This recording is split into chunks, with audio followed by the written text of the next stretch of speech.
I've had to do for myself what I've helped other founders do, which is build a more scalable business. And that involves putting in processes. It means being able to articulate your value. It means articulating that value to your team and to your staff so that they can articulate the value when they're talking to clients.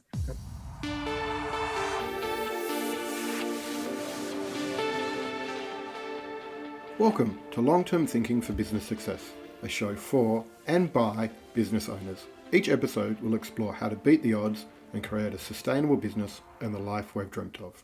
Today's guest is Michelle Kvello, the founder of Lantern Partners, a virtual CFO firm. Lantern Partners works with CEOs of startups and scale-ups. Michelle founded the firm to help build Australia's entrepreneurial economy by empowering fast-growing businesses to excel. Lantern Partners has approximately 80% female members, and everyone works flexibly, both in terms of time and location. This is an approach Michelle started before COVID and something we'll explore in quite a lot of detail in today's discussion. Michelle has been named one of the top 50 women in accounting and top 50 small business leaders.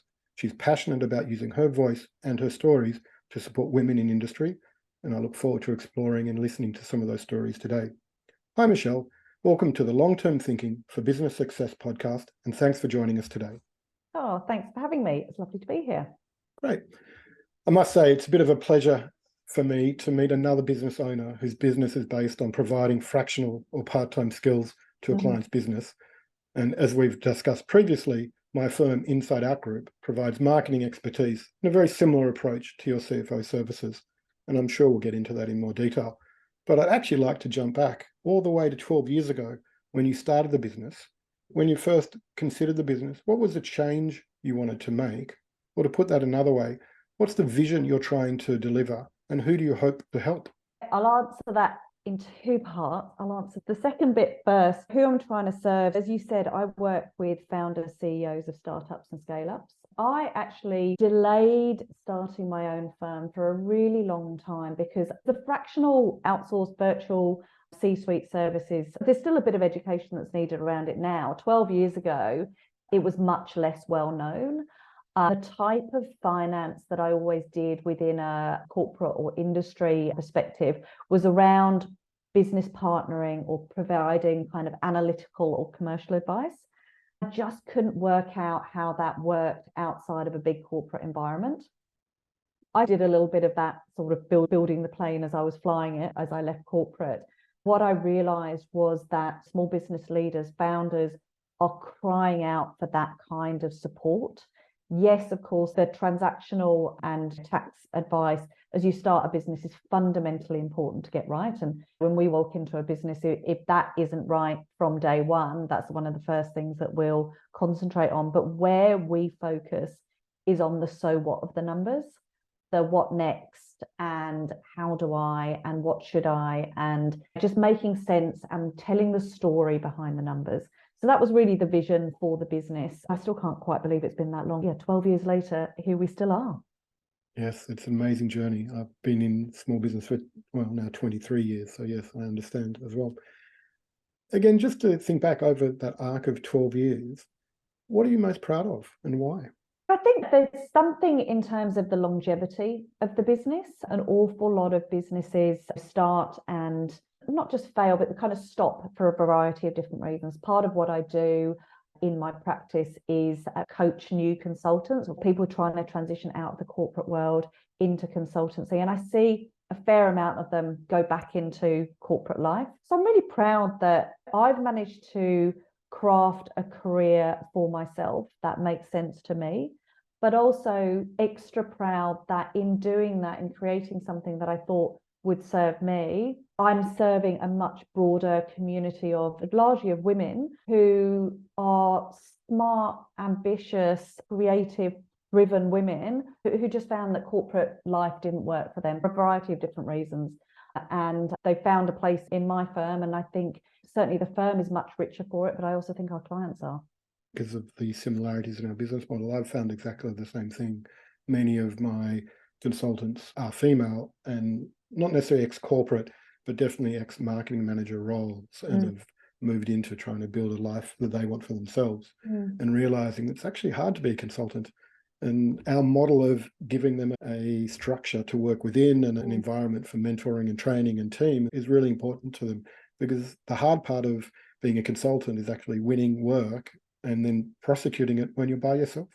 Yeah, absolutely. It's a very different skill set to most of the fractional roles or kind of disciplines that are out there. Sales wasn't part of what we did in a corporate life. I have a view that we are all selling to some degree, whatever a role is within kind of a corporate world. But it's very different when you're on that cycle of having to go out and ask for work and in a way sit yourself on that supermarket shelf and go, hi, open for business. It's a very strange thing to get used to. That's the bit that doesn't sit comfortably for a lot of new consultants. Yeah, I've found when I work with somebody who's just starting in their consulting career that they thought if they hang their sign out, people will come knocking on their door, but they realize very quickly that their network can't be tapped endlessly for work. And I Yeah. also do completely agree that we're all in sales. We may not be selling to a new client or a deal, but even your virtual CFOs and definitely my marketing managers they're selling ideas and they're selling a vision and they're selling their engagement with the client. So we're always selling in some way, shape or form. I'm always selling and negotiating with my small children at home.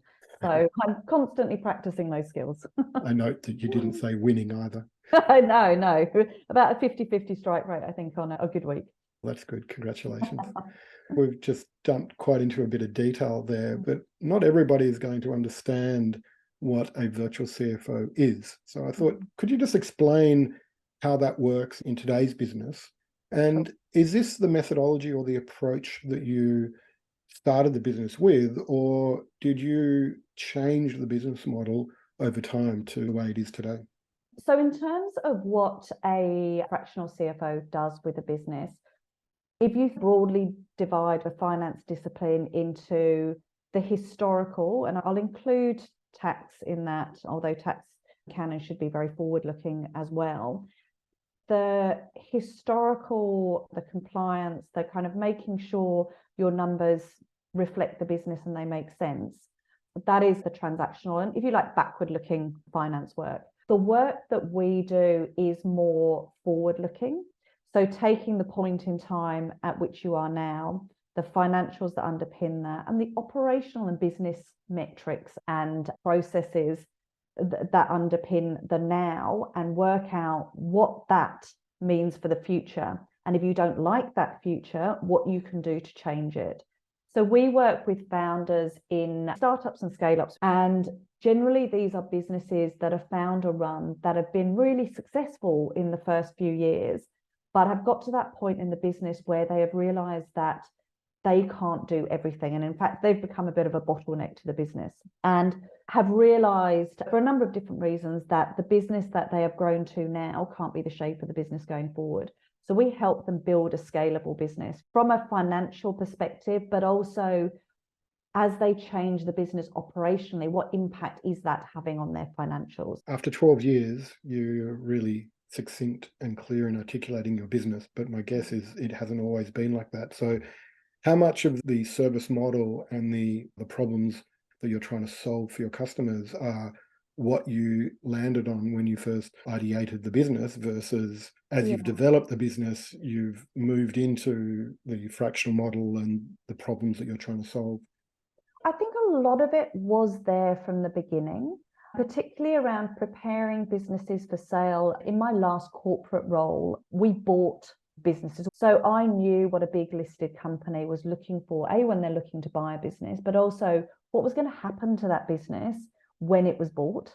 It was quite a natural transition to helping founders on the sell side of that process, helping them prepare the business from a health and hygiene perspective, so that when they go through a transaction and what they call a due diligence process, where basically someone comes and rummages around in every little last bit of your business, that it is something that is easily presentable. In terms of ideating the business from day one, it was a very similar concept initially, but I think what I have got better at doing is articulating that to founders, articulating the value, articulating what will happen if they work with us, The other thing is for myself, as the business has grown from probably about the first half of those 12 years, being very much a solo consultant to now we're a 10-person firm with people across Australia.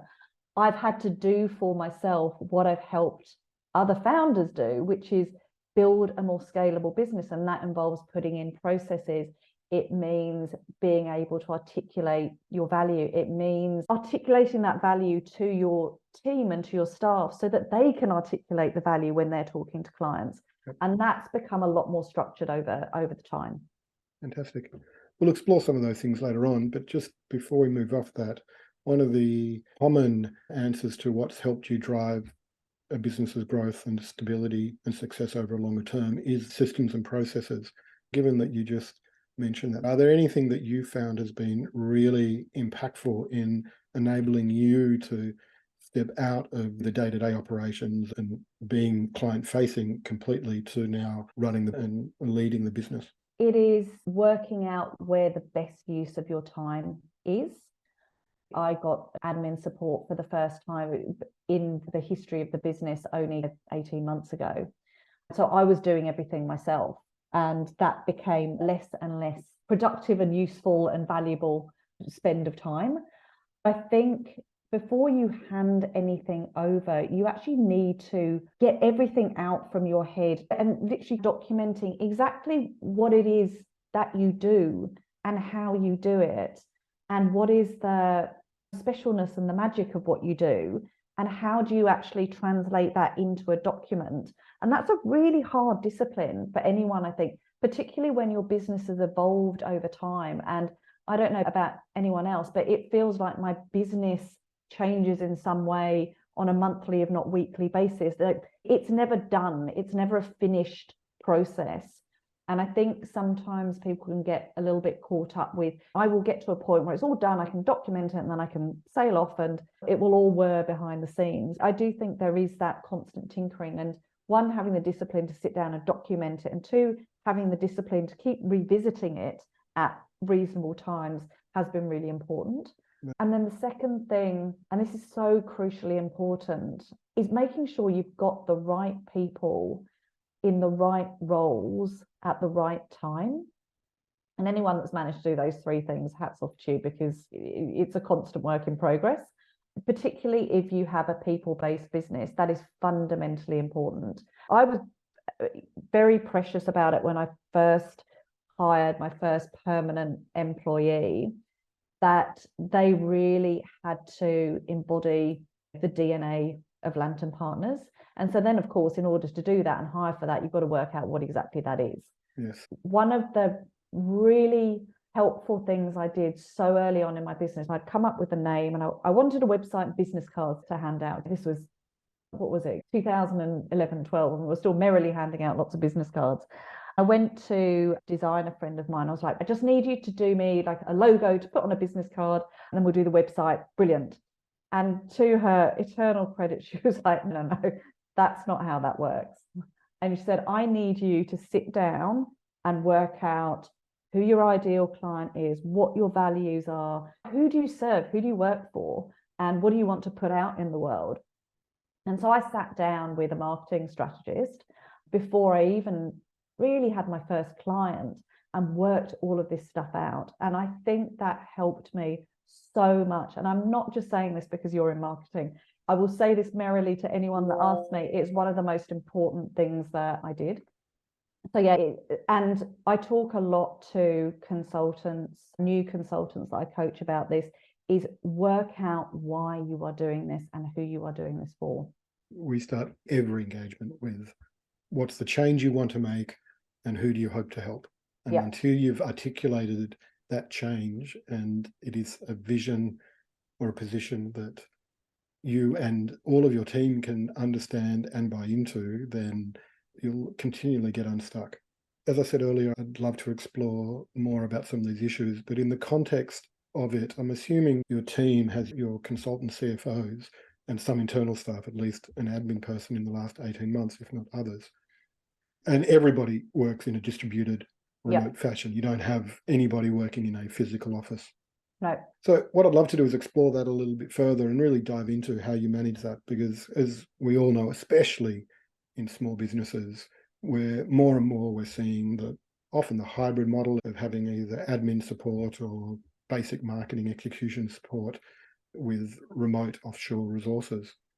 So I'd love to just get into that. And to start that off, which is a good segue from where you were just talking about in terms of your vision and values, it is obviously a key responsibility for a business leader to articulate and communicate that vision and direction of the business so that everybody knows where they're going and can independently work to get there. Mm-hmm.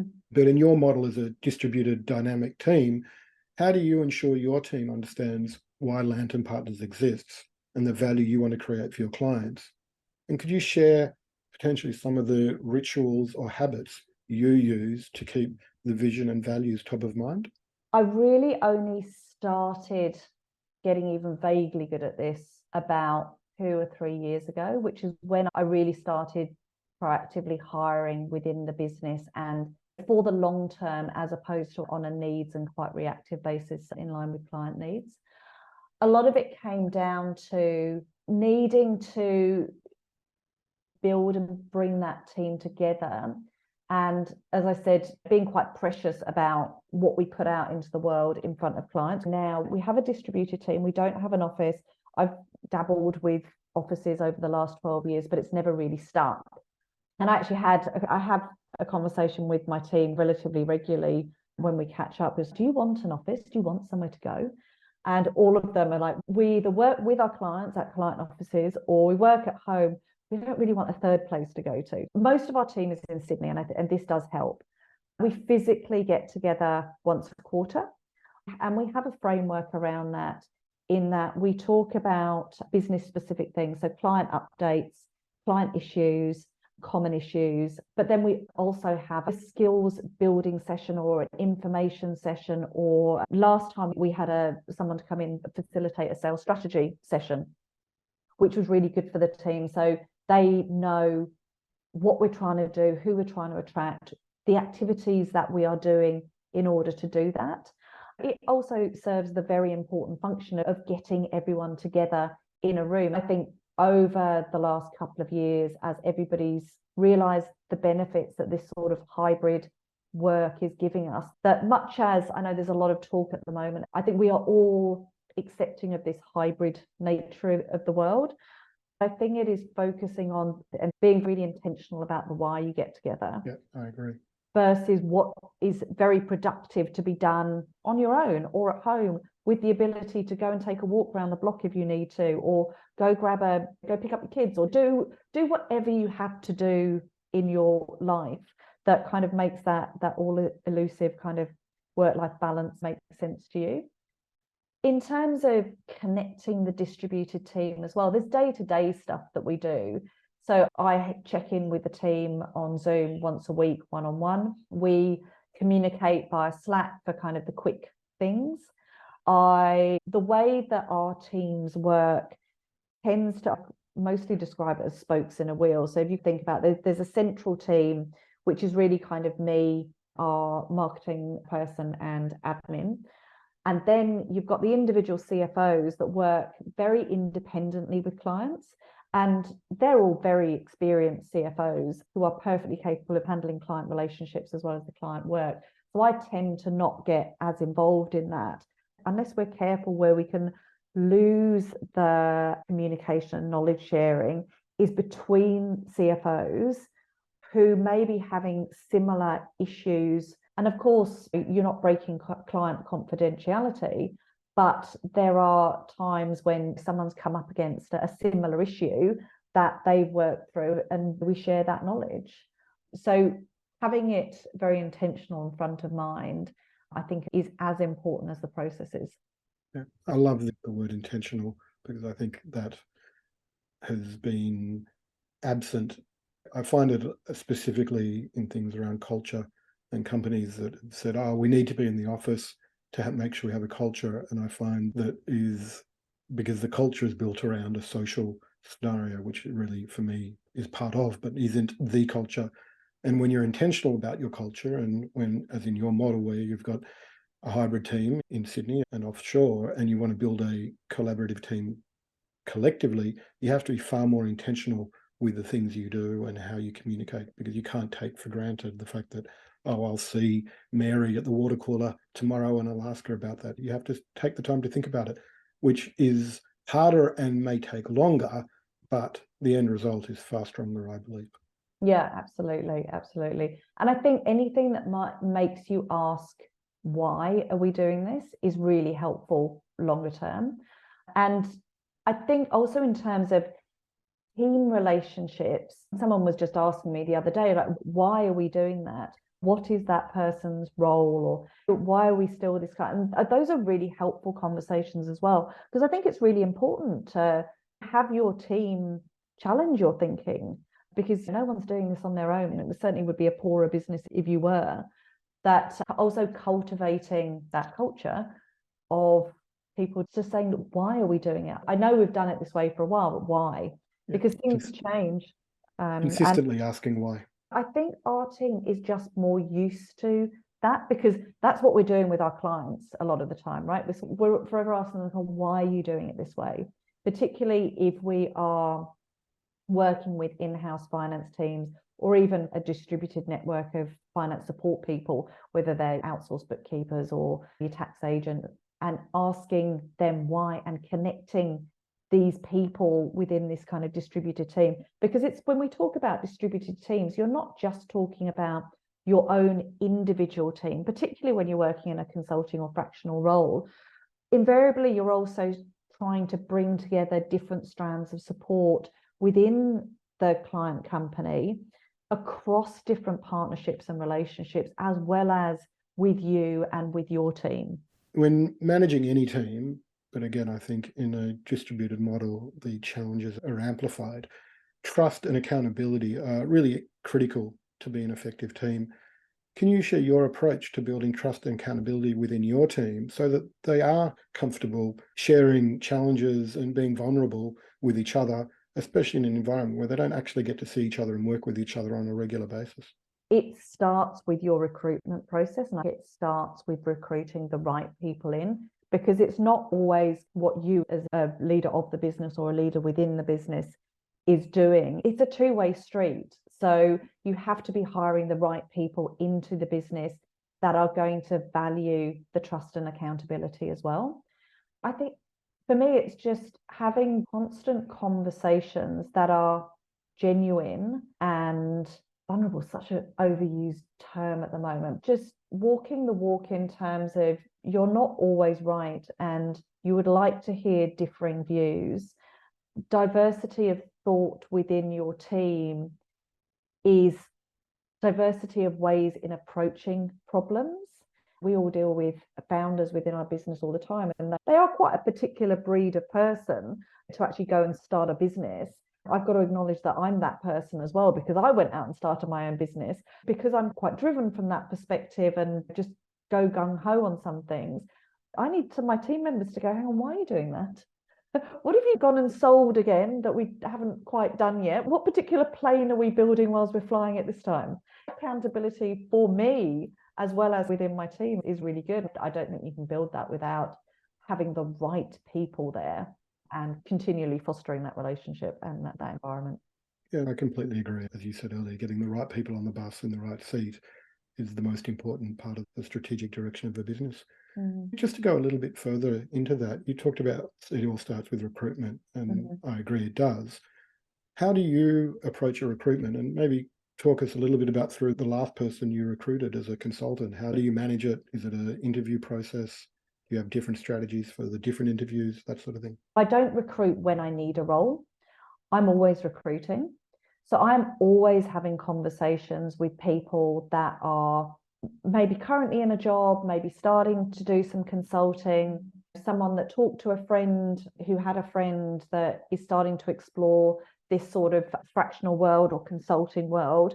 I'm generally talking to people about potentially coming to work with me without setting up false expectations of this is going to be next week or next month. Just exploring whether I think this is a working relationship that could work. So I'm very often talking to people for 6 months before they come and do any sort of work with me.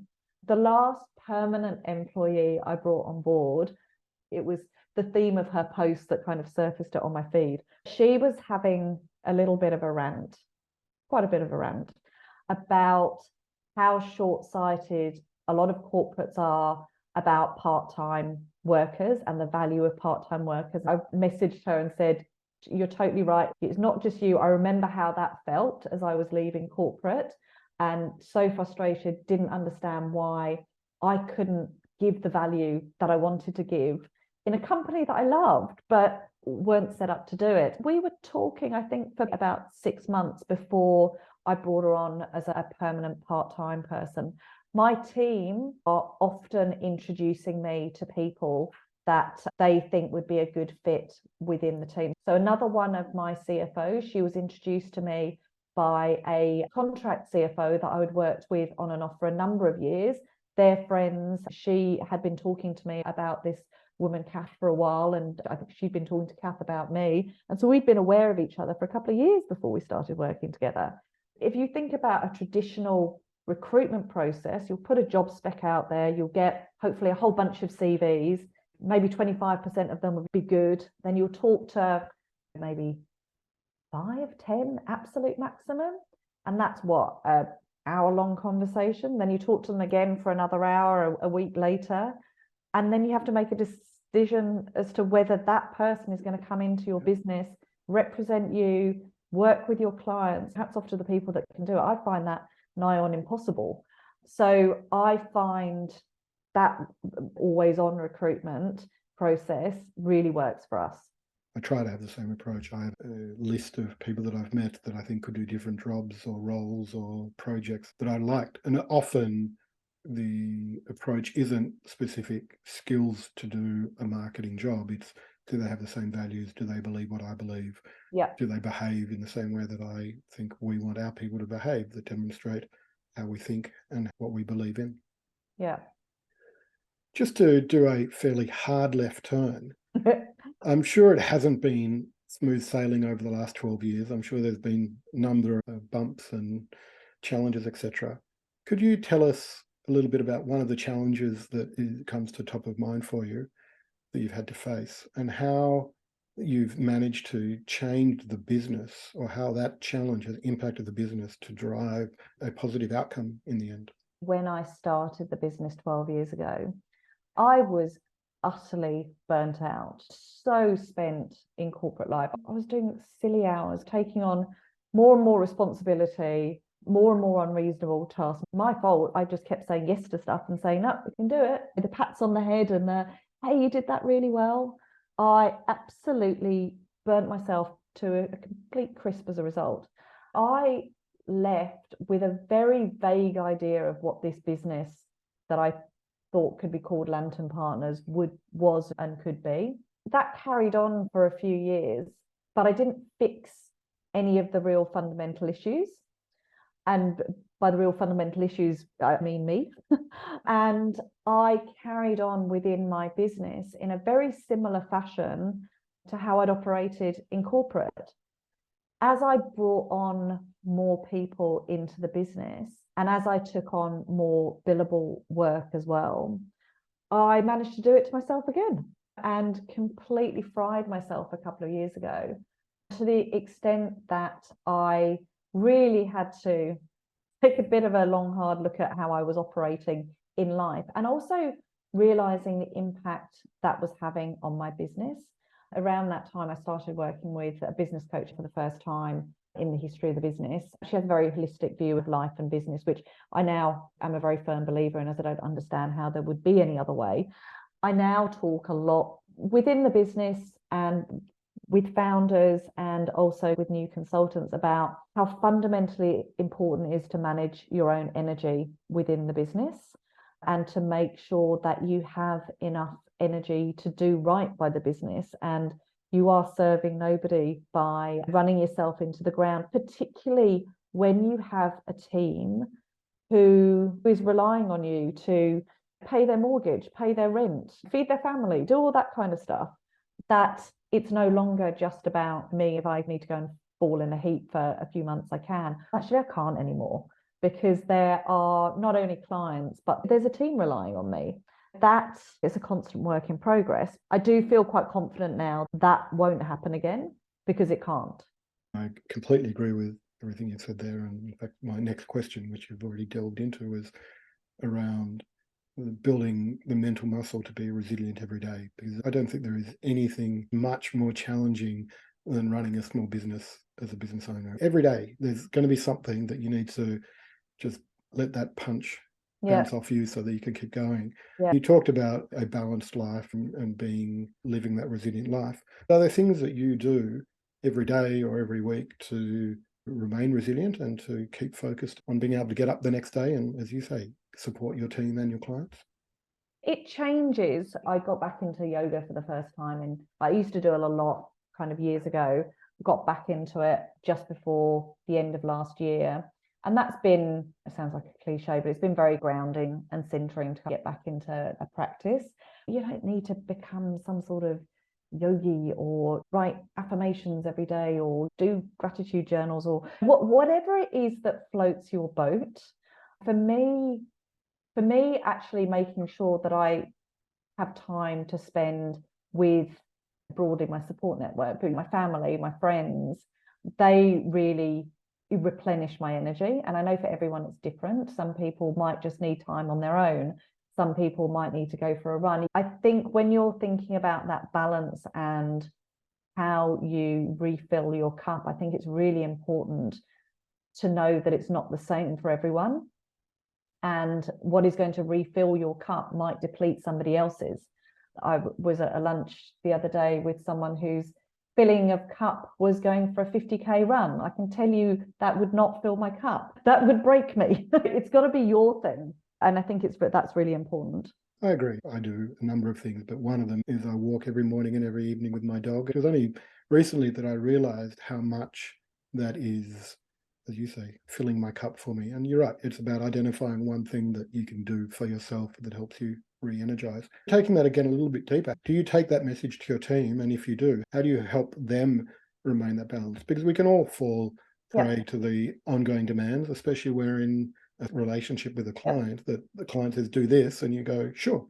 I had this conversation with my team. We had one offsite and we had someone come in to talk about efficiency and getting organized and making sure that you were able to get through all the things you get to. But part of that is obviously having boundaries around what you say yes or no to.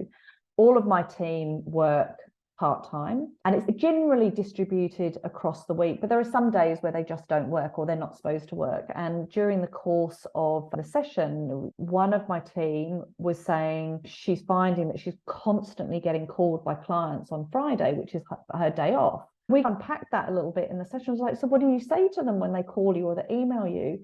And she's, it's generally something that really needs to get done, so I'll just do it. But then the other day they called me, they said they wanted to talk to me on Friday, so I kept half a day free, and then they never even called me. And we were like, okay, no, that client you say no to, you put your out of office on Friday, she hadn't put her out of office on, you have in your signature the days that you work, and of course they are going to keep calling you if you keep picking up and doing it.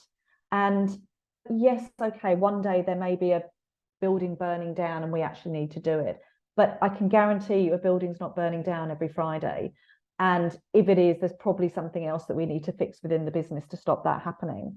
Giving her the confidence and the freedom to be able to say no is really important.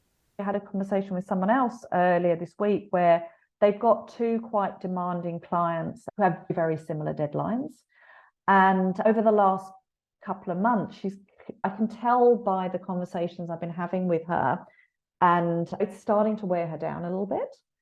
The conversation I had with her the other day was that we can move you off one of those clients if this isn't sustainable. And both of those clients, what tends to happen with a lot of clients, they'll start on a certain retainer, but then they'll need more and more over time because the business will get bigger, it'll get busier, and so the need for support grows. But that also means our resourcing sometimes needs to change. And a lot of our clients, we're with them for, I say anything from 6 months to 5 years, but the sweet spot's probably around 3. So it's not always possible to keep the same CFO on. We try to, but if both of those clients are raising their needs and their workloads at the same time with the same CFO, something's got to give. Just talking through, hey, this is an outcome that's possible and okay, and we can figure that out. And we can have that conversation with the client. Because again, if we break you and you just can't do it anymore, that is not going to be serving the client either. This way that we're trying to handle it at the moment isn't going to work long term. And helping my team in the same way that I've tried to help myself is something that I really hope I am doing. Look, that's great. A lot of that is just helping them have the difficult conversation with their client by you having a difficult conversation with them and giving them a method and an approach to do that. Because I have no doubt that any client that you spoke to and you explained to them why we're not working on Friday, and yes, if it's urgent, you can, but the principle is this, they'll easily accept it. But often we find ourselves in this corner because we've painted ourselves into it rather than we've set the expectation correctly. Yeah. And we have, quite frankly, imagined a conversation which may not be the way the conversation goes. Correct. Oh, don't get me started on the stories we tell ourselves about what is going to happen when we tell the client I'm not available on Friday. The world is going to fall apart. And 9 times out of 10, it doesn't. Exactly. Correct. Just to go again in a slightly different direction, Yep. and again, focusing bigger picture on Lantern Partners, a great strategy is focused on the most impactful activities. And our experience has shown that at any point, a company can really only effectively work on a finite number of key priorities, typically 3 or 4. Can you talk about 1 or 2 of your current strategic initiatives and the decision process you use to determine those priorities? I should make this sound like I'm really organized, because I make my clients be really organized on this. I think for me, the biggest priority at the moment is helping me scale the business out of its awkward adolescence, which is what we help a lot of our clients do. It is harder to do on yourself. I heard this great quote from a business consultant that's in my network, and I was bemoaning the fact that I wasn't going as quickly with this and I wasn't getting as much traction with this as I wanted. And she just looked at me and went, because you can't tickle yourself. I was like, that's a brilliant analogy. So I'm having trouble tickling myself out of this awkward adolescence. One of the things that I have realized through it is getting the right support to help me do it quickly and effectively has been really important. And scaling the business through that is my absolute key priority right now, because it's going to pay off in so many medium and long-term ways for the business. Putting those structures and processes around what is it that we do and how do we do it, and how do we really easily articulate that to our prospective clients and out to the market. The second one, which is never a second one really, is just the recruiting of the right people into the business. It falls out of the processes and the how we do things and why we do it, but also as the business grows, making sure that we've got the right pipeline of both clients and people. I'm a big believer in defining that ideal client really well and really tightly is hugely beneficial to any business. We used to be 100% almost first degree of separation referrals. The business is now growing to a point where it's still very referral driven, but probably more 2 or 3rd degree referrals now. And then people that have come to us just because they have heard of our work, which is wonderful. But that means that the ideal client framework for us isn't as intuitive as it always was. It tended to be that the people that came to us were invariably our ideal client because they were such a close referral. And now, because our reach has broadened, which is a brilliant thing, I have to be a lot more specific and again intentional about who we say yes to and who we say no to. So that's a big priority for me as the business is growing. And then recruiting, making sure that we have the right people.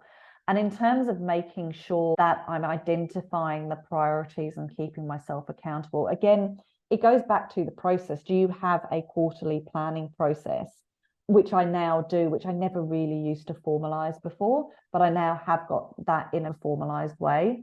And I keep myself accountable by having other people keep me accountable, because it's very difficult to just keep yourself accountable because you make all sorts of excuses to yourself. Correct. It's near impossible. Just to jump back a little bit on the clients and as you grow, I think I would counsel you from a marketing perspective that as you grow and you're working to new clients are coming to you or prospects are coming to you, the tighter you are rather than the broader you are on your ideal customer, the better you are. Because as consultants, the way to get better work is to get better clients, and have fewer clients doing better work is a far more sustainable approach than saying yes to everything and hoping we can service it appropriately. Yeah, absolutely. 100%. Michelle, that was my final question. So first of all, thank you for allowing me to dive into your approach to your business, because as I said, there are lots of similarities and it's good to hear from another person how they're managing theirs. I really thank you for your time today and wish you all the best and look forward to seeing Land and Partners grow at a measurable pace that you can manage. Yeah. Oh, thank you. It's been lovely chatting today. Thanks for having me. Great. Thank you.